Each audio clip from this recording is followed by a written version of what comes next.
খেলা চলছে বিশ্বজুড়ে। ফুটবল ক্রিকেট ছাড়াও খেলা রয়েছে এক দীর্ঘ ফর্দ। শুধু ফলাফল নয়, গত আজ এবং আগামীর খেলাকে প্রেস বক্স থেকে আমরা দেখতে চাই ভিন্ন চোখে। সেই দেখাটাই দেখতে পাবেন এখন মাঠে। সঙ্গে আছে আমি নোমান আব্দুল্লাহ। শুরুতে এক নজরে দেখে নেব ক্রীড়াঙ্গনের গুরুত্বপূর্ণ খবরাখবর।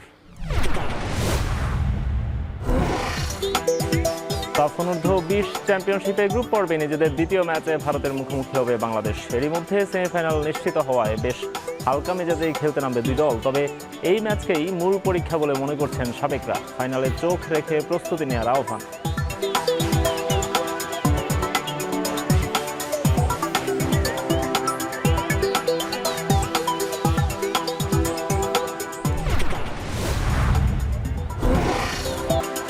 এবং পিএসএল এ আজ ভিন্ন ভিন্ন ম্যাচে মাঠে নামবেন নাহিদ রানা, শরীফুল ইসলাম, রিশাদ হোসেনরা। পেশোয়ার জালমির মুখোমুখি হবে রাওয়াল ইন্ডিজ। আসরে দু দলের প্রথম ম্যাচ হওয়ায় ভালো শুরুর অপেক্ষায় ক্রিকেটাররা। ম্যাচটি শুরু হবে দুপুর 3:30টায়।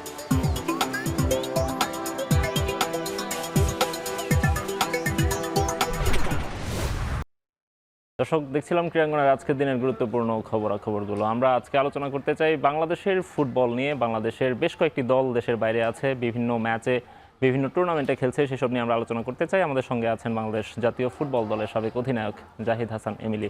এমিলি ভাই, আপনাকে স্বাগত জানাচ্ছি। ধন্যবাদ আপনাকে। এমিলি ভাই, ফিফা উইন্ডো চলছে, অনেকগুলো দল অনেক জায়গায় খেলছে, বড় দলগুলোও খেলছে। বাংলাদেশও একটা ন্যাশনাল টিমও প্রিপারেশন নিচ্ছে সিঙ্গাপুরের বিপক্ষে ম্যাচের। আন্ডার-20 টিম খেলছে হচ্ছে সাফ টুর্নামেন্টে। আমরা সবগুলো ম্যাচ নিয়ে আলোচনা করতে চাই। শুরু করতে চাই অনূর্ধ্ব 20 যে দলটা বাংলাদেশ খেলছে। আজকে তাদের প্রতিপক্ষ হচ্ছে ভারত। আমরা মনে করছি যে এই টুর্নামেন্টে বাংলাদেশের সবচেয়ে শক্তিশালী প্রতিপক্ষ, সবচেয়ে বড় প্রতিপক্ষ হচ্ছে ভারত। তো এই দলের এগেনস্টে খেলার আগে বাংলাদেশ আগের ম্যাচে কেমন খেলেছে, বাংলাদেশ দলের ফুটবলাররা আগের ম্যাচে কেমন পারফর্ম করেছে, সেসব নিশ্চয়ই আলোচনায় আসবে। আপনি পাকিস্তানের বিপক্ষে বাংলাদেশ দলটাকে কেমন দেখেছেন? ধন্যবাদ আপনাকে আবারও।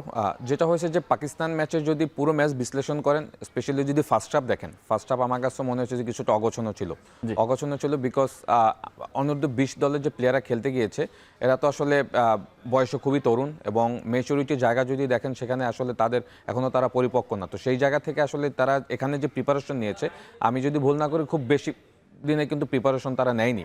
হ্যাঁ, অল্প কয়েকটা সেশন করে কিন্তু তারা আসলে মালদ্বীপে গিয়েছে, এবং এখানে আসলে তারা শুধু একটা ম্যাচ খেলেছিল ঢাকা আবাহনীর সাথে, একটা ফ্রেন্ডলি গেম খেলেছে, এবং সেখানে তারা 1 গোলে জিতেছিল। সুতরাং প্রিপারেশন নেওয়াটা কিন্তু এই বয়সভিত্তিক দলের জন্য খুব ইম্পর্টেন্ট, এবং এটা যদি 3 থেকে 4 সপ্তাহ হতো, যদি একটা লং প্রসেসে গিয়ে যদি এই টুর্নামেন্টটা খেলতো, তাহলে হয়তো যে প্রথম ম্যাচের যে ভুল ত্রুটিগুলো, স্পেশালি ফার্স্ট হাফে যে আমরা ভুলগুলি করেছি, স্পেশালি ভুল হয়েছে আপনি যদি দেখেন এসভিত্তিক দলগুলি আসলে যেটা হয় যে আমি যেটা বললাম যে তারা তো আসলে বয়স তাদের কম, তারা যতক্ষণ পর্যন্ত গোল না করতে পারে তাদের ভিতরে কিন্তু একটা হেজিটেশন তৈরি হয়, এবং তারা কিন্তু আসলে কনসেন্ট্রেশন রাখতে পারে না। তো ফার্স্ট হাফের খেলায় কিন্তু সেটাই দেখা গিয়েছিল। স্পেশালি দেখবেন অনেকগুলো চান্স ক্রিয়েট করেছিল, গোল করতে পারেনি, বিকজ ওই যে আমরা যেটা বললাম, যেটা অন্যতম কারণ হলো যে আমরা আসলে ফ্রেন্ডলি ম্যাচ খেলতে পারিনি। প্রিপারেশন ম্যাচ যদি 2-3টা খেলে যেতে পারতাম, হয়তো কম্বিনেশনের জায়গাটা হয়তো তারা ঠিক করতে পারতো। তো সেখান থেকে আপনি দেখবেন যে ফার্স্ট হাফে আমরা আমাদের খেলার প্যাটার্নটা ঠিক রকম ছিল না, বাট সেকেন্ড হাফে গিয়ে যখন আসলে স্পেশালি আফটার স্কোর, হ্যাঁ, রোনান সলিবানের ফ্রি কিকের গোলের পরে যদি আবার দেখেন পুরো ম্যাচটাই আমরা কন্ট্রোল করেছি। এরপর কিন্তু আরও কয়েকটা বেশ সুযোগ পেয়েছি। যদি দেখেন মোর্শেদ 1 বাই 1 সুযোগ পেয়েছি, রিফাতের একটা বল একদম কনফার্ম গোল ছিল, সেটা মিস হয়েছে। 4-5 গোল কিন্তু হতে পারতো। সুতরাং এটা হলো যে টিম কম্বিনেশন, ম্যাচ যত যাবে আমার কাছে মনে হয় যে তাদের খেলার বিল্ড আপটা আরও সুন্দর হবে, এবং তাদের ভিতরে আসলে কমিউনিকেশন ভালো হবে। এবং আপনি যদি দেখেন সেকেন্ড হাফে গিয়ে কিন্তু তাদের ভিতরে স্পেশালি অ্যাটাকিং থার্ডে আমরা অনেকগুলো অপরচুনিটি তৈরি করেছি, বিকজ তাদের ওই ফার্স্ট হাফের যে মিস্টেকগুলি তারা সেকেন্ড হাফে ওইটা রিকভার করতে পেরেছে, স্পেশালি আফটার স্কোরিং এ গোল। রোনান সলিবান নামার পরে তো আমরা দেখেছি যে পুরো খেলার প্যাটার্নটাই চেঞ্জ হয়ে গেছে। সুতরাং আমি বলবো যে আজকে আবার তাদের ম্যাচ রয়েছে, আই হোপ যে তারা এখানেও এই ম্যাচটাও ভালো করবে। পাকিস্তান অনেকটাই উইকের সাইড এমিলি ভাই। আমরা অনেক বছর ধরে পাকিস্তানকে কিন্তু ইন্টারন্যাশনাল ফুটবলও দেখা যায় না খুব একটা। মাঝখানে তারা নিষেধাজ্ঞাও কাটিয়ে এসেছে, র্যাঙ্কিংয়ে অনেক পেছানো, খুব রেগুলার তারা ফুটবল ম্যাচ খেলে থাকে না।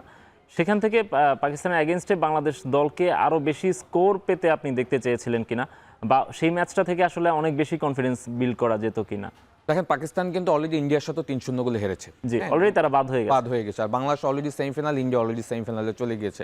আপনি দেখেন আমরা কিন্তু অনেকগুলো জিততে পারতাম। হ্যাঁ, আপনি যদি দেখেন স্পেশালি ফার্স্ট হাফে ফয়সাল, তারপরে মোর্শেদ এরাও কিন্তু অনেকগুলি ফার্স্ট হাফেও কিন্তু অনেকগুলি সুযোগ আমরা নষ্ট করেছি। মানিক স্ট্রাইকার যে ছিল সেও সুযোগ নষ্ট করেছে। বাট আমরা যদি ফার্স্ট হাফে যদি লিডে চলে যেতে পারতাম, সেকেন্ড হাফে কিন্তু লিড আরও বেশি হতে পারতো, 2 গোলের জায়গায় 3 গোল 4 গোল 5 গোলও হতে পারতো, এরকম সুযোগও কিন্তু আসছে।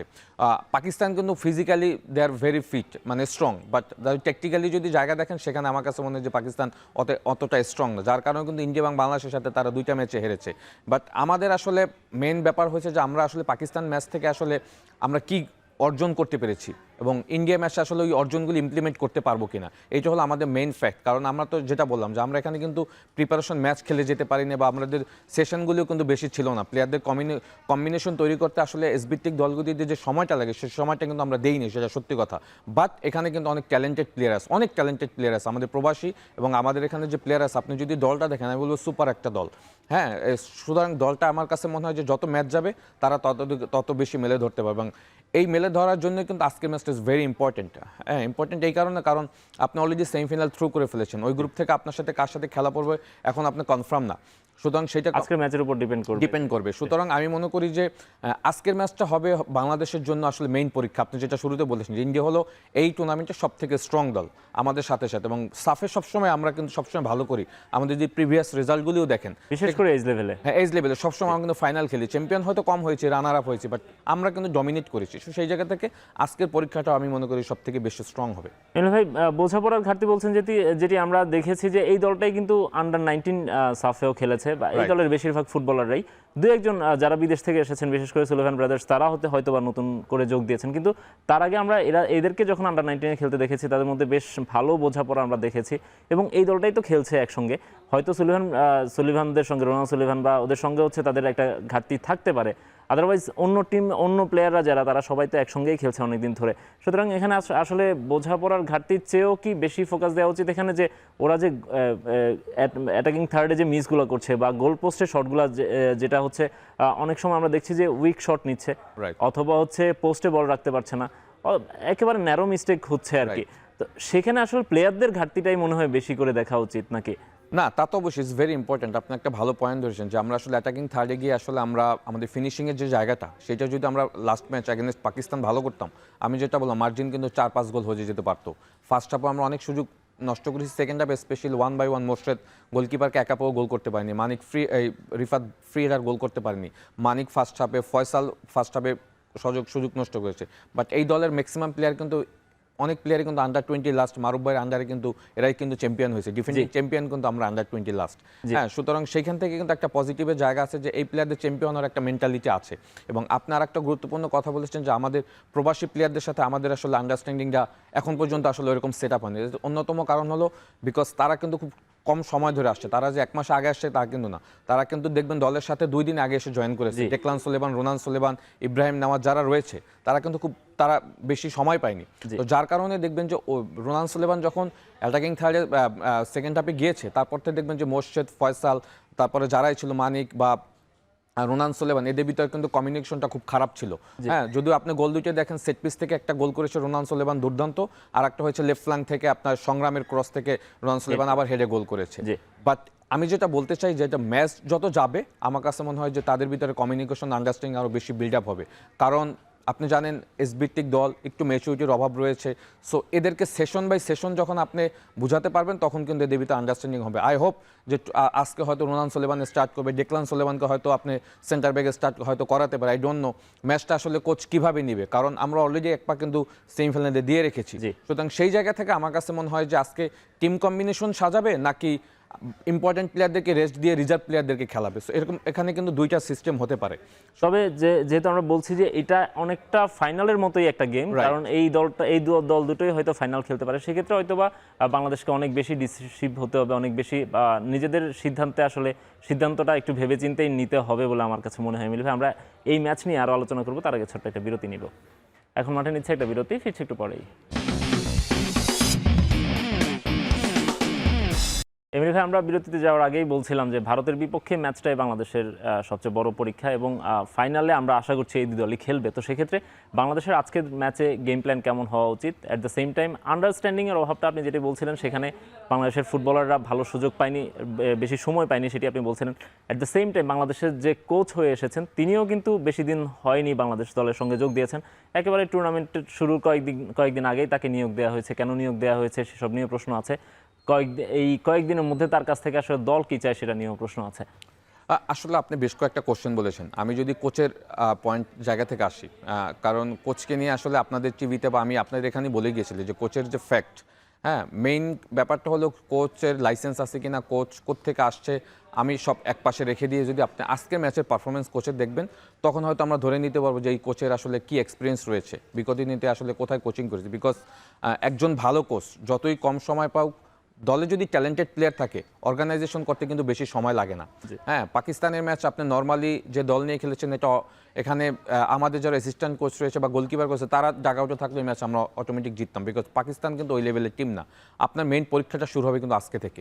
হ্যাঁ, আজকে আপনার অ্যাগেনস্ট ইন্ডিয়া এবং আপনি যেটা বলেছেন আই হোপ যে এই দুইটা দলে হয়তো ফাইনাল আমরা দেখতে পারবো ইন্ডিয়া এবং বাংলাদেশকে। সুতরাং ইন্ডিয়া কিন্তু আমাদের মেইন অপোনেন্ট এবং আজকের ম্যাচে আপনি কীরকম গেম প্ল্যান সাজাবেন, আপনি টেকটিক্যালি প্লেয়ারদেরকে কীভাবে ইউজ করবেন সেটা কিন্তু আজকের ম্যাচে আপনি দেখতে পাবেন যে আসলে আমাদের প্লেয়াররা কোচের ইনস্ট্রাকশন অনুযায়ী খেলতে পারে কিন্তু, এবং কোচে আসলে প্লেয়ারদেরকে ইনস্ট্রাকশনগুলি কী দেয়, হ্যাঁ কী গেম প্ল্যান দেয়, হ্যাঁ সেইটার উপরে ডিপেন্ড করবে কিন্তু আসলে কোচ আসলে এই দলটাকে প্রিপেয়ার করার জন্য বা হ্যান্ডেল করার মতো তার যোগ্যতা আছে কি না। কারণ ইন্ডিয়ার অ্যাগেনস্টে আমি যে পাকিস্তানের সাথে ইন্ডিয়া যে ম্যাচ খেলেছে, ইন্ডিয়া ভেরি অর্গানাইজ টিম, হ্যাঁ খুব এনার্জেটিক টিম মনে হয়েছে আমাদের, আমার কাছে মনে হচ্ছে। তো সেখানে আমাদের দলটা খুব এনার্জেটিক। হ্যাঁ, আমাদের যেটা হলো যে আমাদের এই ম্যাচটা আপনি কিভাবে খেলবেন, আপনি কি এই ম্যাচে আপনার টিম কম্বিনেশন সাজাবেন নাকি আপনি সেমিফাইনালের জন্য আপনি আপনার বেস্ট প্লেয়ারদেরকে রেস্ট দিবেন। সো দুই রকম হতে পারে। সো বাট আমার কাছে যদি ব্যক্তিগতভাবে বলেন আমি বলবো অবশ্যই আজকে আপনি টিম কম্বিনেশন ইন্ডিয়ার সাথে টিম কম্বিনেশনটা রেডি করার জন্য আপনার বেস্ট প্লেয়ারদেরকে দিয়ে ইউজ করতে হবে। বিকজ এখানে যদি আপনি এই ম্যাচটা জিততে পারেন আপনি হয়তো সেমিফাইনালে একটা সহজ অপোনেন্ট পেতে পারেন যদি গ্রুপ চ্যাম্পিয়ন হয়ে যদি আপনি সেমিফাইনালে থ্রু করেন। সুতরাং সব কিছু কিন্তু এই ম্যাচের উপর অনেক কিছু ডিপেন্ড করে। সো কোচের কিন্তু এখানে আজকে বড় একটা ফ্যাক্ট রয়েছে এবং আপনি কাদেরকে ইউজ করবেন। লাস্ট ম্যাচে কিন্তু আপনি রোনান সুলেমানকে স্টার্টিং 11-এ দেননি, বাট সে সেকেন্ড হাফে গিয়ে কিন্তু খেলা মোমেন্টাম চেঞ্জ করেছে এবং সে প্রুভ করেছে যে সে আসলে কতটা quality strike. At the same time centre ব্যাগে মিঠু এবং মাহবুব যে দুজন স্ট্রাইক ডিফেন্স খেলেছে তারাও কিন্তু দুর্দান্ত খেলেছে। এখানে ডেকলান সিলভানকে আপনি সেন্টার ব্যাগে রাখবেন কিনা সব কিছু মিলে, এবং ইব্রাহিম নওয়াজ রয়েছে এদেরকে আপনি ইউজ করবেন কিনা সব কিছু মিলে কোচের পরীক্ষাটা কিন্তু আসলে মেইন পরীক্ষাটা আজকে হবে। সুতরাং আমি বলবো যে আমরা ম্যাচ শুরু হলে হয়তো বুঝতে এমনি ভাই ঠিক কোন কোন জায়গায় কি ধরনের পরিবর্তন হলে আপনার কাছে মনে হবে যে এই কোচটা পারফেক্ট কোচ অথবা হচ্ছে এই কোচের আসলে কোচ হওয়ার যোগ্যতা আছে? দেখেন, কোচিংয়ের পয়েন্ট অফ ভিউ থেকে যদি বলি আমি বলবো যে এই শর্ট টাইমের ভিতর আপনার তেমন কোনো কিছু পরিবর্তন করতে পারবেন। আপনি পরিবর্তন করতে হবে আপনি লাস্ট ম্যাচে কি ভুলগুলি করেছেন সেই ম্যাচ থেকে আপনি এই ম্যাচে ওই ভুলগুলি হবে কিনা, রিপিট হবে কিনা সেইটা আপনাকে প্লেয়ারদেরকে ধরিয়ে দিতে হবে। লাস্ট ম্যাচে যেটা ছিল ফার্স্ট হাফে যদি দেখেন আমরা অনেক তাড়াহুড়া করতে গিয়ে আমাদের গোল স্কোরের অপরচুনিটিগুলি আমরা নষ্ট করেছি, সেকেন্ড হাফে গিয়ে গোল করার পর আবার খেলাটা কন্ট্রোল করেছি। সুতরাং আপনাকে দেখতে হবে যে লাস্ট ম্যাচের যে ভুলগুলি স্পেশালি সেকেন্ড হাফে যদি দেখেন রোনান সুলেমান যাওয়ার পরে আমাদের অ্যাটাকিং থার্ডে, হ্যাঁ অ্যাটাকিং থার্ডে তাদের কমিউনিকেশন তেমন একটা ভালো ছিল না, যা সত্যি কথা মোর্শেদ ফয়সাল শর্ট টাইমের ভিতরে, but they are very talented player. So এদেরকে এই যে আপনি 4-5 দিন সময় পেয়েছে এদেরকে অর্গানাইজ করতে পেরেছেন কিনা, অ্যাটাকিং থার্ডে তাদের কম্বিনেশন রেডি হয়েছে কিনা, এইটা হলো কিন্তু কোচের মেইন পরীক্ষা। তাদেরকে আপনি কতটা প্রিপেয়ার করতে পারেন এবং আপনি কাদেরকে নিয়ে আসলে অ্যাটাকিং থার্ডে আপনি আজকে কম্বিনেশন সাজাবেন, এটা কিন্তু কোচের কিন্তু লাস্ট 4-5টা সেশন কিন্তু সে সময় পেয়েছে। বিকজ লাস্ট ম্যাচ খেলার পরে কিন্তু আমরা ভালো একটা গ্যাপ পেয়েছি। At the same time defensive জায়গাতেও কিন্তু আমাদের দুর্বলতা রয়েছে, আমরা কিন্তু পাকিস্তান তেমন আমাদেরকে অ্যাটাক করতে পারি না, তারপরে কিছু কিছু মিস্টেক কিন্তু সেখানে ছিল, সেইগুলি আপনি প্লেয়ারদেরকে ধরিয়ে দিতে পেরেছেন কিনা আজকের ম্যাচে কিন্তু এই পরীক্ষাগুলি কিন্তু কোচকে দিতে হবে। সেটাই, পাকিস্তানের বিপক্ষে বাংলাদেশ যেভাবে খেলেছে বাংলাদেশের ডিফেন্ডাররা যতটা নির্ভর থাকতে পেরেছিল ভারতের বিপক্ষে নিশ্চয়ই সেটি পারবে না। সেক্ষেত্রে অবশ্যই এই ডিফেন্স লাইনটাকে কিভাবে কোচ সাজাচ্ছেন বা তাদেরকে আসলে কিভাবে রেডি করছেন, প্রিপেয়ার করছেন সেটা অনেক গুরুত্বপূর্ণ। একটা স্ট্যাট বলতে চাই এমিলি ভাই, সেটা হচ্ছে যে অনূর্ধ্ব-20 পর্যায়ে বাংলাদেশ এবং ভারত দুই দলই এখন পর্যন্ত 7 বার করে খেলেছে, এর মধ্যে 4 বার ভারত চ্যাম্পিয়ন হয়েছে, বিপরীতে বাংলাদেশ 4 বার ফাইনাল খেলেছে, লাস্ট টাইম বাংলাদেশ চ্যাম্পিয়ন হয়েছে। তো দুটো দলই কিন্তু ফাইনালেই বেশ কয়েকবার মুখোমুখি হয়েছে। সো এই ধরনের একটা ম্যাচ যখন গ্রুপ স্টেজে হয় সেক্ষেত্রে আপনি কি দল নিয়ে অনেক পরীক্ষা নিরীক্ষা করবেন নাকি হচ্ছে দলের বেস্ট আউটপুটটা আপনি বের করতে চাবেন এখান থেকে? না, পরীক্ষা নিরীক্ষা করার সুযোগ এই মুহূর্তে খুবই কম। হ্যাঁ, আপনাকে দেখতে হবে যে আপনার টিমে আসলে বেস্ট প্লেয়ার কারা, কারা এই মুহূর্তে ফিট রয়েছে ফিজিক্যালি, হ্যাঁ মেন্টালি কারা ফিট রয়েছে, যা তাদেরকে কিন্তু আপনি ইউজ করবেন। অ্যাট দ্য সেম টাইম আপনাকে আসলে দেখতে হবে যে গেম প্ল্যানে আসলে আপনার যে স্ট্র্যাটেজি রয়েছে সেখানে আসলে কোন কোন রিসোর্সগুলি আপনার সাথে টিমের কম্বিনেশনে ভালো করতে পারবে তাদেরকেই কিন্তু আপনাকে ইউজ করতে হবে। অ্যাট দ্য সেম টাইম সবথেকে বড় ব্যাপার হলো ইন্ডিয়ার অ্যাগেনস্টে খেলতে গেলে আমাদের যে জায়গাটা প্রবলেম আছে সেটা হলো মেন্টাল স্ট্রেংথের জায়গা। কারণ আপনি যে স্টার্ট দেখিয়েছেন, আমরা ইন্ডিয়ার সাথে অনেকগুলি ম্যাচ খেলেছি, বাট হারের সংখ্যাটাই আমাদের কাছে বেশি। জি। সুতরাং আমরা ফাইনালি বেশিরভাগ ইন্ডিয়ার সাথে হেরেছি। সুতরাং এবার যেটা করতে হবে যে আমাদের ওই পিছনে ভুল ত্রুটিগুলি সরিয়ে আমাদের মেন্টাল স্ট্রেংথের জায়গায় আসলে আমাদের মেইন পরীক্ষাটা দিতে, এবং এটার জন্য কোনো কোচিং স্টাফ যারা রয়েছে প্লেয়ারদেরকে মোটিভেট করতে হবে। হ্যাঁ, এবং আমি যেটা বললাম যেখানে অনেক ম্যাচুরড প্লেয়ার রয়েছে যাদের এই ধরনের সাফ খেলার এক্সপিরিয়েন্স রয়েছে এবং এই ধরনের ম্যাচ খেলার এক্সপিরিয়েন্স রয়েছে, এই ধরনের টুর্নামেন্ট খেলার এক্সপিরিয়েন্স রয়েছে, তাদেরকে আসলে আপনি তৈরি করতে হবে আজকের ম্যাচের জন্য। এবং আজকের ম্যাচেই আপনি বুঝতে পারবেন যে আপনি টুর্নামেন্ট চ্যাম্পিয়ন হবেন না রানার আপ হবেন না আপনি সেমিফাইনাল থেকে বাদ পড়ে যাবেন। আজকের ম্যাচ ইজ ভেরি ইম্পর্টেন্ট। এবং আমি যেটা বললাম যে আপনার স্পেশালি আপনাকে ম্যাচ জিততে হলে কী করতে হবে, গোল করতে হবে। এবং গোলের অপরচুনিটি কিন্তু আজকে পাকিস্তানের সাথে আপনি জয় পেয়েছেন, আজকে কিন্তু ওই সুযোগগুলি পাবেন না। রাইট। বিকজ আমি সলিড ডিফেন্স দেখেছি ইন্ডিয়ার মিডফিল্ড, এবং তাদের ডিফেন্স ভেরি কম্প্যাক্ট। সুতরাং তাদেরকে অ্যাগেনস্টে আপনার হয়তো সুযোগ কম আসবে, বাট সেই কম সুযোগে গোলগুলি করার মতো কিন্তু প্লেয়ার আপনার দলে আছে। হ্যাঁ, আপনি যদি জানেন ফয়সাল গোল করতে পারে, মোর্শেদ গোল করতে পারে, মানিক নাম্বার 9 থেকে গোল করতে পারে, রোনান সোলেমান লাস্ট ম্যাচে গোল করে প্রমাণ করেছে। সুতরাং attacking third is very important. At the same time midfield এবং ডিফেন্সের কম্প্যাক্টনেসও কিন্তু খুব ইম্পর্টেন্ট। কারণ আপনি যদি আবার আর্লি গোল কনসিড করে ফেলেন তখন আপনাকে 2 গোল দিতে হবে জিততে হলে। Right. তখন কিন্তু আবার একটা আপনি প্রেশার উপরে যাবেন। তো ম্যাচ রিড করে করে কিন্তু আপনাকে ম্যাচ খেলতে হবে। রাইট। একটা প্রশ্ন করি মিলি ভাই, যেটা নিয়ে অনেক আলাপ হচ্ছে, যে সুলিভানকে হচ্ছে রোনান সুলিভানকে বল দিতে চাচ্ছিলেন না ফয়সালরা বা মোর্শেদরা, অথবা তিনি যখন ফ্রি কিকটা নিতে চাচ্ছিলেন তখন আমরা একটা ভঙ্গি দেখেছি যেটা হচ্ছে মনে হচ্ছিল যে ডাগ আউটের সঙ্গে কমিউনিকেট করছেন মোর্শেদরা, চাচ্ছিলেন যে তারা ফ্রি কিকটা তারা নিতে, রোনান সুলিভান যেন না নেয়। এই ধরনের একটা আলোচনা হচ্ছে সোশ্যাল মিডিয়া জুড়ে ঘুরছে। আপনি ফুটবল খেলেছেন, আপনার কাছে কি মনে হয় যে তারা কিছুটা সেলফিশ ফুটবল খেলছিল, না ম্যাচেরই সিচুয়েশন এগুলো আসলে? না, ফয়সাল, মোর্শেদ, তারপর ক্যাপ্টেন মিঠু, মানিক, এই যে স্কোয়াডের অনেক প্লেয়ার আসলে আমার সাথে কাজ করেছে। আমি আন্ডার 17-এ যখন ম্যানেজার ছিলাম ওরা আমার সাথে কম্বোডিয়ায় গিয়েছিল।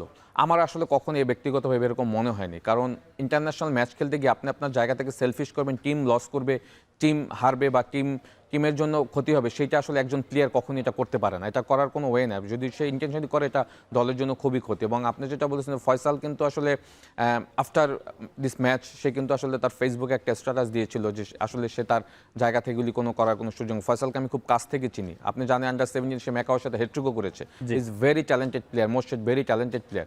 সো দলের জন্য আমার কাছে মনে হয় যে তারা তাদের বেস্টটা খেলবে। এবং আপনি যেটা বলেছেন রোনান সুলেমানকে বল দিন, এটা কোনো সুযোগ নেই। আমার কাছে মনে হয় যে আজকে দেখবেন যে হয়তো ফয়সালের পাশেই দেখবেন রোনান সুলেমান গোল করেছে বা মোর্শেদের ক্রস থেকে রোনান সুলেমান গোল করছে। কারণ এই কারণে বললাম, দেখেন সেকেন্ড গোল যেটা রোনান সুলেমান করেছে সেটা কিন্তু লেফট ফ্ল্যাঙ্ক থেকে সংগ্রামের ক্রস থেকে হয়েছে। সুতরাং গোল করতে হলে কিন্তু আপনার সতীর্থকে কিন্তু সাহায্য করতেই হবে। তো সেখানে কিন্তু রোনান সুলেমানের পাশেও কিন্তু মোর্শেদ গোল করতে পারে, এরকমই হওয়া উচিত আমি মনে করি। কম্বিনেশন সেইটা হলে আপনার দল উপকৃত হবে, দেশ উপকৃত হবে, আপনি আপনার জায়গাটা ধরে রাখতে পারবেন। সুতরাং আমি মনে করি মাঠে আসলে এটা হওয়ার কোনো সুযোগ নেই। রাইট। এমনি ভাই, আমরা বাংলাদেশের ফুটবল নিয়ে আরো আলোচনা করবো, তার আগে আরেকটা বিরতি নিব। এখন মাঠে নিচ্ছে আরো একটা বিরতি, ফিরছি একটু পরেই। এমনি ভাই, আমরা একটু অনূর্ধ্ব 20 দল থেকে একটু জাতীয় দলের দিকে নজর দিতে চাই। বাংলাদেশ কদিন আগে না, গত পরশুদিনই ভিয়েতনামের সঙ্গে ম্যাচ খেলেছে, দুদিন পর সিঙ্গাপুরের সঙ্গে ম্যাচ। বাংলাদেশ তারই প্রিপারেশন হিসেবে সেটি খেলেছে, কিন্তু ভিয়েতনামের বিপক্ষে ম্যাচটাতে আমরা দেখলাম যে শুরুতেই বাংলাদেশ গোল টোল খেয়ে একেবারে বেহাল দশা। ফার্স্ট হাফে খুবই বিশৃঙ্খল ফুটবলটা খেলেছে। সেকেন্ড হাফে বাংলাদেশ অনেকটাই নিজেদেরকে গুছিয়ে নিয়েছিল, গোল করতে পারেনি যদিও, বাট গুছিয়ে নিয়েছিল। ওভারঅল ভিয়েতনামের বিপক্ষে বাংলাদেশের ম্যাচটাকে আপনি কিভাবে অবজার্ভ করবেন আর কি করেন? দেখেন, ভিয়েতনাম যে আসলে আমাদের সাথে খেলতে রাজি হয়েছে এটা কিন্তু আমাদের জন্য একটা বড় ব্যাপার, যা সত্যি কথা। ভিয়েতনাম কিন্তু আসলে এখন অনেক চুজি হয়ে গেছে। আসিয়ান কান্ট্রির দেশগুলি কিন্তু আসলে চাইলেই সাফের দেশের সাথে কিন্তু ফ্রেন্ডলি ম্যাচ খেলে না, হ্যাঁ, এক্সেপ্ট ইন্ডিয়া ছাড়া। হ্যাঁ, সুতরাং সেখানে ভিয়েতনাম আমাদের সাথে খেলতে রাজি হয়েছে বিকজ এশিয়ান কাপ কোয়ালিফাই আমাদের আসলে মোটামুটি যে পারফরমেন্স ছিল, at the same time Hamza সমিত্রা আমাদের এখানে আসার পর আমাদের টিমের যে স্ট্রেংথ বেড়েছে, ওই প্রেক্ষাপটে কিন্তু ভিয়েতনাম আসলে আমাদের সাথে খেলতে রাজি হয়েছে। হ্যাঁ, যদি ভিয়েতনামের পারফরমেন্স দেখেন, ভিয়েতনাম আমার কাছে সো হাই এনার্জেটিক টিম। হ্যাঁ, দলটার ভিতর অনেক এনার্জি রয়েছে। এবং যদি সত্যি কথা বলি, ফার্স্ট হাফে আমরা যে 3 গোল কনসিড করেছি, আরও 3 গোল হতে পারতো। সেকেন্ড হাফে গিয়ে আরও 2 গোল হতে পারতো, অনেকগুলি গোল হতে পারতো। জি। হ্যাঁ, তাদের মিস্টেক হয়েছে বা গোল মিস করেছে বা পোস্টে লেগেছে, বা শ্রাবণ দুই একটা ভালো সেভ দিয়েছিল, সেভ দিয়েছে, রাইট। যদিও প্রথমটা ওর মিস্টেকেই মনে হয় গোলটা হয়েছিল। এখন যদি মিস্টেকের জায়গায় আসেন, আমরা আসলে কি খেলেছি, আমরা আসলে আমার কাছে মনে হয়েছে যে আমরা এশিয়ান কাপ কোয়ালিফাই ম্যাচ খেলার পরে অনেক দিন পরে কিন্তু আসলে আমরা ভিয়েতনামের সাথে ম্যাচ খেলেছি। আমাদের কিন্তু মাঝখানে বড় একটা গ্যাপ গেছে। গ্যাপ যাওয়াটাই এটা সারা পৃথিবীতে নিয়ম, আপনি ফিফা উইন্ডো ছাড়া ম্যাচ খেলতে পারবেন না। রাইট। হ্যাঁ, এবং সব থেকে বড় ব্যাপার হলো আপনি যে দলটাকে চুজ করেন, দলটা হাই এনার্জেটিক টিম।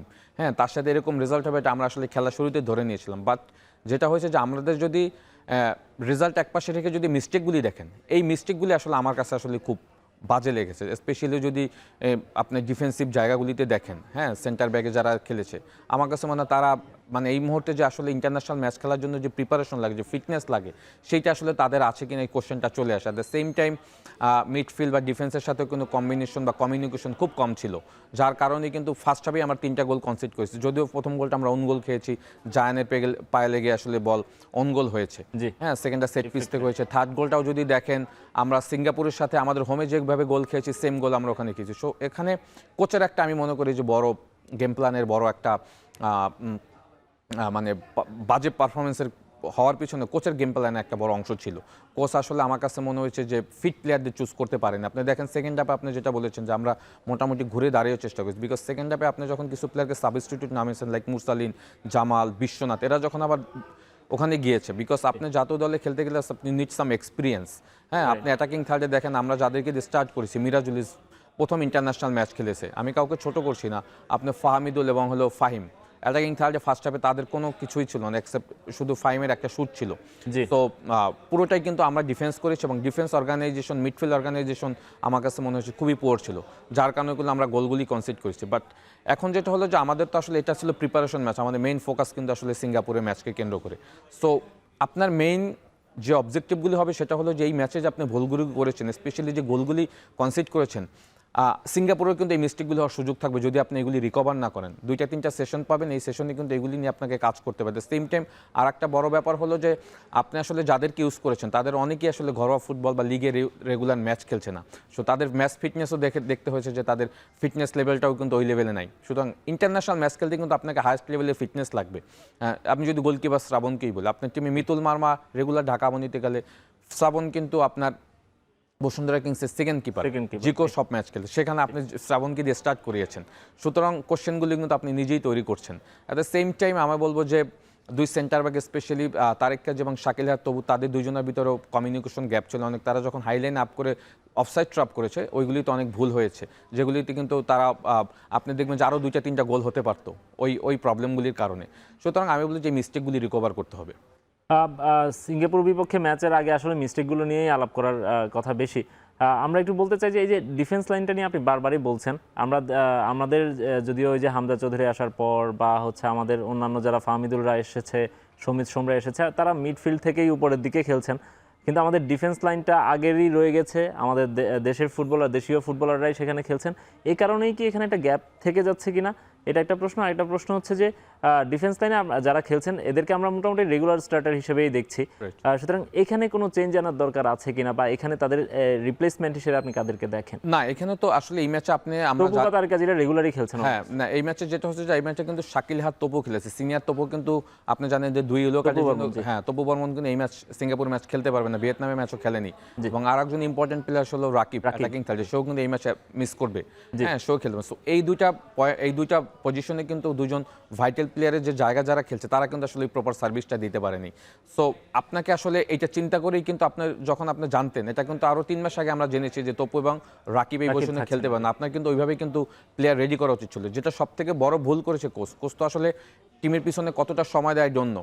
আপনি আমাদের টিমের সব থেকে ট্যালেন্ট প্লেয়ার হলো সমিত সোম এবং হলো Tareq Kazi, they are very talented player, but তারা কিন্তু ঘরোয়া ফুটবলে নাই, বিকজ সমিত সোম কাভারলি এফসির কন্ট্রাক্ট থেকে কিন্তু সে নতুন ক্লাবে জয়েন করেনি। At the same time Bashundhara Kings থেকে তারেক কাজী যাওয়ার পরে সে কিন্তু ক্লাবে জয়েন করেনি। তারা কিন্তু দীর্ঘদিন কিন্তু ক্লাব ফুটবলে ম্যাচ থেকে অ্যাবসেন্স রয়েছে, সুতরাং তাদের কিন্তু একটা ফিটনেসের প্রবলেম রয়েছে। আপনি যেটা করতে পারতেন, এদের দুজনকে কিন্তু আপনি 2 উইকস বা 3 উইকস আগে এখানে নিয়ে আসতে পারতেন, কোনো ক্লাবের সাথে ট্রেনিং করাতে পারতেন। যদি আপনি যদি আসলে তাদেরকে নিয়ে আলাদা করে ক্যাম্প অবশ্যই এটা করা উচিত ছিল, এটা করা উচিত। এবং আপনি যদি দেখেন দে আর ভেরি ট্যালেন্টেড, এবং সমিত সোম ক্লাবে নেই, তারপরও আমার মনে হয়েছে যে দুর্দান্ত ফুটবল খেলেছে। বাট ও যদি এখানে এসে কোনো ক্লাবের সাথে ট্রেনিং করতো, বাট ইন্ডিভিজুয়াল যদি ট্রেনিং করাতেন, হ্যাঁ, বা টিমের সাথে রেখে ট্রেনিং করতেন তখন, বা আন্ডার-20 যে ক্যাম্প ছিল সেখানে এনে যদি ট্রেনিং করাতেন, তখন কিন্তু ওদের জন্য খেলাটা আরও সহজ হতো। এবং তারেক কাজীকে যদি দেখেন, অনেক মিস্টেক করেছে বিকজ অনেকদিন ক্লাব ফুটবলের সাথে রিলেটেড নেই, হ্যাঁ, but he is very talented player. Asian cup qualifier সব ম্যাচ ভালো খেলেছে। সুতরাং এগুলি তো আসলে কোচের দায়িত্ব, কোচের পয়েন্ট অফ ভিউ থেকে আসলে সেইগুলি নিয়ে চিন্তা করেছি কিনা I don't know. So I hope Topu বর্মনের জায়গাটা তো আসলে আমার কাছে মনে হচ্ছে যে ওই জায়গাটা আমরা বেশ ভালো সাফার করছি। নেক্সট ম্যাচে আসলে কে সেন্টার ব্যাগে খেলবে, আপনি বলেছেন যে ডিফেন্সে কোনো পরিবর্তন আনা যাবে কিনা, অবশ্যই।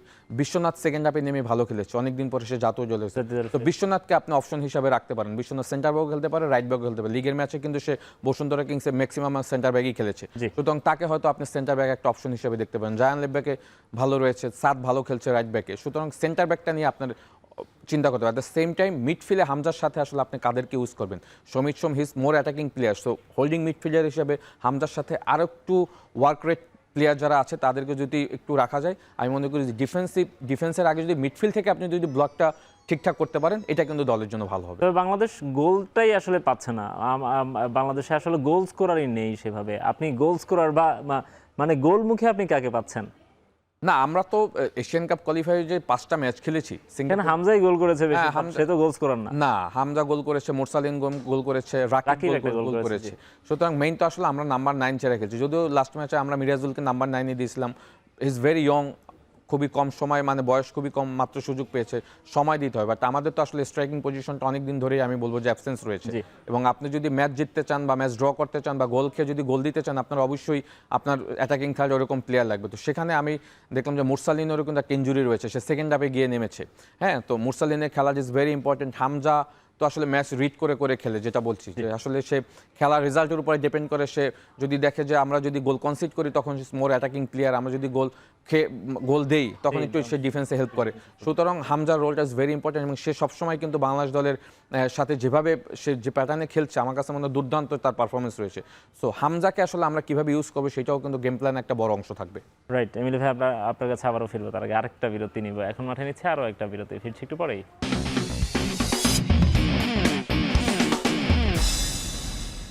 বিরতির পর ফিরে এলাম আরও একবার, আপনারা দেখছেন এখন মাঠে। এমিলি ভাই, ফিফা উইন্ডো চলছে, আমরা দেখছি যে বাংলাদেশ যেমন খেলছে, সবগুলো দলই এই মুহূর্তে, যেহেতু ফিফা উইন্ডো তারা সবসময় আসলে ম্যাচ খেলার সুযোগ পায় না, ইন্টারন্যাশনাল ম্যাচ, সুতরাং সবগুলো দলই ব্যস্ত।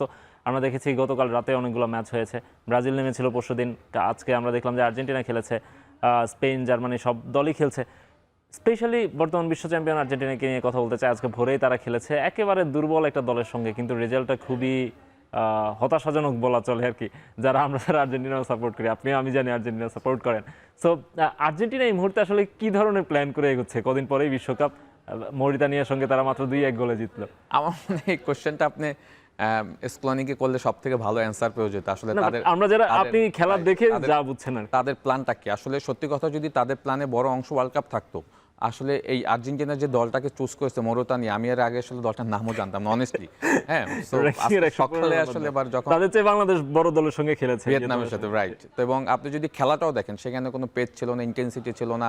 আমার কাছে মনে হয়েছে যে আসলে তারা কি প্ল্যানে আগোচ্ছে এটা আসলে কোচ স্কুলনি জানে, কোচিং স্টাফরা জানে। বিকজ আপনি যদি অন্যান্য দলগুলি যদি আবার আপনি হিসাব নিকাশ দেখেন, সবাই কিন্তু নেক্সট জুনের ওয়ার্ল্ড কাপকে কিন্তু সামনে রেখে কিন্তু প্রিপারেশন ম্যাচগুলি খেলছে। ফিফা উইন্ডোতে কিন্তু ওইভাবে প্রতিদ্বন্দ্বী দল হিসেবে বেছে নিচ্ছে যারা চ্যাম্পিয়ন হওয়ার জন্য খেলছে, লাইক স্পেন, জার্মানির কথা যদি বলেন, ফ্রান্সের কথা যদি বলেন, ব্রাজিলের কথা বলেন, হ্যাঁ, তাদের কিন্তু গেম প্ল্যানে বড় অংশ কিন্তু next world cup. But Argentina আসলে কোন পথে হারছে আমি ঠিক জানি না। এবং যেটা আপনি যদি দেখেন স্টার্টিং 11 দেখেন বা যদি খেলার ইন্টেন্সিটি দেখেন, সেখানেও কিন্তু অনেক পরিবর্তন ছিল। এবং মেসি সেকেন্ড হাফে খেলেছে, স্টার্টিং 11-এ কিন্তু আপনি দেখবেন যে স্টার্ট করেছে কুতি রোমেরোকে ক্যাপ্টেন দিয়ে। সুতরাং আমার কাছে মনে হয় যে আমি যেটুকু মানে আমার কাছে মানে ধারণা যে সে হয়তো ওয়ার্ল্ড কাপে যাওয়ার আগে পুরো ফিট টিম নিয়ে যেতে চাচ্ছে এবং কোনো ম্যাচ লস না করে হয়তো সে ওখানে যেতে চাচ্ছে, কিছুটা নির্ভর থেকে যেতে চাচ্ছে। দুদিন পরে আবার জাম্বিয়ার সঙ্গে খেলবে তারা, এই দলটার নাম শুনেছেন? না, আমি যেটা বললাম যে তারা আসলে কি ধরনের মানে দল চুজ করছে এটা আসলে স্কুলানি জানে, যেটা বললাম যে সে নির্ভার থেকে আসলে ওয়ার্ল্ড কাপে যেতে চাচ্ছে এবং সে হয়তো তার টেকনিক্যাল জায়গা থেকে বা কিছু টেকনিক অ্যাপ্লাই করছে যেগুলি হয়তো অপোনেন্ট যাতে রিড না করতে পারে, সে তার ওয়ার্ল্ড কাপে হয়তো সেই এক্সাইটমেন্টের মানে জায়গাটা সে ধরে রেখেই কিন্তু আমার মনে হয় সে সেই দলগুলি চুজ করছে। আচ্ছা, এখনো যদিও বিশ্বকাপের অনেক দেরি মিলি ভাই, বা এখন পর্যন্ত বিশ্বকাপে কারা খেলবে সেটিও চূড়ান্ত হয়নি। ইনফ্যাক্ট দুদিন আগে স্ক্যালোনি বললেন যে লিওনেল মেসি খেলবে কিনা সেটাও এখনো চূড়ান্ত নয়, আর্জেন্টিনা দলের কথা বলছি। Right. তো সেক্ষেত্রে আসলে আর্জেন্টিনার এই দলটাকে আপনি বিশ্বকাপের জন্য যদি চিন্তা করেন, সেক্ষেত্রে আর্জেন্টিনার এই দলটাকে কেমন মনে হচ্ছে আপনার? যেহেতু তারা বিশ্ব চ্যাম্পিয়ন, অবশ্যই তাদেরকে নিয়ে আলাপে তাদেরকে রাখতেই হবে। আর্জেন্টিনা যদি লাস্ট ওয়ার্ল্ড কাপের স্কোয়াড দেখেন, সেখান থেকে আমার কাছে মনে হয় স্কোয়াডের ডেপথ আরও বেশি। এখানে কিছু ইয়ং ট্যালেন্টেড প্লেয়ার আছে যারা কিনা আমার কাছে মনে হয় যদি এবার তাদেরকে সুযোগ দেন আপনি, তারা আমার কাছে মনে হয় ওয়ার্ল্ড কাপে অনেক ভালো করবে। এবং সত্যি কথা বলতে নিকো পাস, আলমাদা, এদের মতো ট্যালেন্টেড প্লেয়াররা আসলে যখন ওয়ার্ল্ড কাপে স্টার্টিং ইলেভেনের সুযোগ পাবে, খেলার সুযোগ পাবে, আপনি যদি লাস্ট ওয়ার্ল্ড কাপের সময় যদি একটু রিকল করেন, অ্যানজো ফার্নান্দেস, ম্যাকেলিস্টার, এদের কিন্তু আমরা জানতাম না, সেভাবে এক্সপোজার ছিল না। বাট মলিনা টলিনা এরা সবাই আসলে আলোচনা ওয়ার্ল্ড কাপে কিন্তু তারা যেভাবে ফ্ল্যাশব্যাক করেছে, আমার কাছে মনে হয় যে নিকো পাস, তারপর আলমাদা, এরা নেক্সট ওয়ার্ল্ড কাপে কিন্তু সেম ট্রাম্প কার্ড হিসাবে খেলবে। লাইক ডিপল যেভাবে খেলেছে, অ্যানজো ফার্নান্দেস, ম্যাকেলিস্টার, হ্যাঁ, তারপরে আপনার Nahuel Molina, even Cristian Romero কিন্তু লাস্ট ওয়ার্ল্ড কাপের তরুণই ছিল। হ্যাঁ, আলভারেস। সুতরাং এই ধরনের আবার একটা ব্যাচ কিন্তু আসলে নেক্সট ওয়ার্ল্ড কাপের স্কোয়াডে কিন্তু ঢুকছে। সুতরাং আমার কাছে মনে হয় স্কুলানি তাদেরকেই আসলে প্রাধান্য দিয়ে কিন্তু স্কোয়াডটা আসলে সাজানোর চেষ্টা করছে, এবং যার কারণে দেখবেন যে সে এমন দল চুজ করছে যাদের সাথে খেলে আমার কাছে মনে হয় যে টিম কম্বিনেশনটা আসলে সে রেডি করছে, যে ওয়ার্ল্ড কাপে সে সেই লাস্ট 22 ওয়ার্ল্ড কাপের মতো আর একটা সে সবাইকে একটা সারপ্রাইজ দিবে। রাইট। ব্রাজিলকে নিয়ে ছোট্ট করে একটু বলবেন, লাস্ট ম্যাচটা যেভাবে দেখলেন ফ্রান্সের সঙ্গে 2-1 গোলে হেরেছে। আমরা এই দুইটা দলকে নিয়ে বেশি আলোচনা করছি কারণ এই দুইটা দলেরই ফ্যান বেস বেশি বাংলাদেশে। সো ব্রাজিল যদিও হেরেছে, বাট আনচেলত্তি বলছিলেন যে তিনি খুব সন্তুষ্ট দলের পারফরমেন্সে। সো ব্রাজিলকে নিয়ে ছোট্ট করে একটু বলবেন যে এই দলটাকে নিয়ে আপনি কতটুকু আশা দেখেন বিশ্ব? ব্রাজিল অনেস্টলি যদি পারফরমেন্স দেখেন against France, they played excellent football. যে ইন্টেন্সিটি লাস্ট অনেকগুলি ম্যাচে আসলে এই ইন্টেন্সিটি দেখা যায়নি প্লেয়ারদের ভিতরে, আসলে যেভাবে আসলে ক্যাসিমিরো আসার পরে মিডফিল্ডে আসলে যেভাবে আসলে বিল্ড আপ হয়েছে, অ্যাটাকিং থার্ডে রাফিনারা যেভাবে খেলেছে, যদিও ভিনিসিয়াস জুনিয়র একটু নিষ্প্রভ ছিল, বাট তারপর আমার কাছে মনে হয় যে টিম বিল্ড আপের জায়গা থেকে অনেক ইম্প্রুভ করেছে। ব্রাজিল দলটা তো স্ট্রাগল করছে অনেক দিন যাবত, হ্যাঁ, তো সেই জায়গা থেকে আমার কাছে মনে হয় যে অ্যাগেনস্ট ওয়ার্ল্ড চ্যাম্পিয়ন ফ্রান্সের অ্যাগেনস্টে আসলে ফ্রান্স তো আসলে এই মুহূর্তে দুর্দান্ত দল, হ্যাঁ, তো তাদের অ্যাগেনস্ট আসলে যেভাবে খেলেছে আমি খুব আশাবাদী যে নেক্সট ওয়ার্ল্ড কাপে আসার আগে যদি বড় ধরনের কোনো ইনজুরির সমস্যা না হয় দলের ভিতরে, ব্রাজিল দলটা আমার কাছে মনে হয় যে বেশ ভালো করবে। আপনি তো ব্রাজিলের সাপোর্টার না, ব্রাজিল দল নিয়ে আশাবাদী হবেন এটা আমি ভাবি নাই। মিলিভাই, আপনাকে অসংখ্য ধন্যবাদ আমাদেরকে সময় দেওয়ার জন্য। ধন্যবাদ। এখন মাঠে শেষ করছি এখন মাঠের আজকের আয়োজন। এখন টেলিভিশন ওয়েবসাইটে দেখতে ভিজিট করুন www.ekhon.tv, এছাড়া ফেসবুকে দেখুন facebook.com/tv.ekhon, ইউটিউবে এখন টেলিভিশন দেখুন youtube.com/c/ekhon tv।